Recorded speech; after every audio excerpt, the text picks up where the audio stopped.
time to turn Quad into a formal alliance? Washington, U.S. State Department Secretary Antony Blinken will be speaking to his counterparts from Japan, Australia and India soon as part of the Quad group of countries, said Ned Price, State Department spokesperson, on Wednesday. The Quad initiative is expected to put an end to the economic coercion tactics of China, and cooperation with Japan and other allies will checkmate Chinese development assistance and its hegemony in the region. While announcing Blinken's upcoming call, Price said, "This discussion with Quad foreign ministers is critical to advancing our shared goals of a free and open Indo-Pacific and rising to the defining challenges of our time."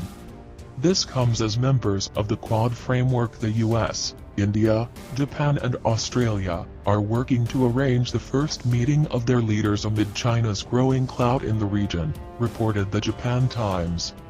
The Biden administration appears eager to build on the renewed attention to the grouping of the four major Indo-Pacific democracies, with National Security Advisor Jake Sullivan calling it a foundation upon which to build substantial American policy in the Indo-Pacific, reported the Daily, quoting a source. According to the source, the U.S. has already proposed to other countries the idea of holding an online meeting of the Quad leaders.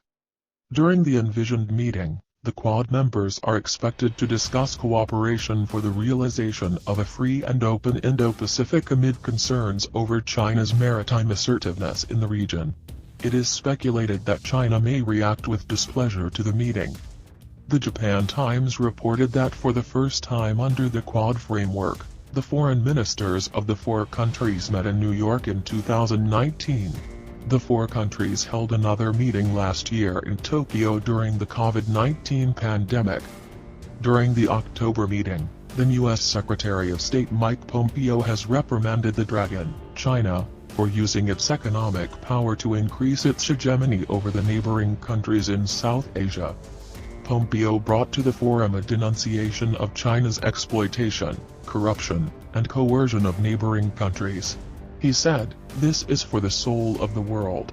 This is about whether this will be a world that operates in this sense, that we're on a rules-based international order system, or one that's dominated by a coercive totalitarian regime like the one in China."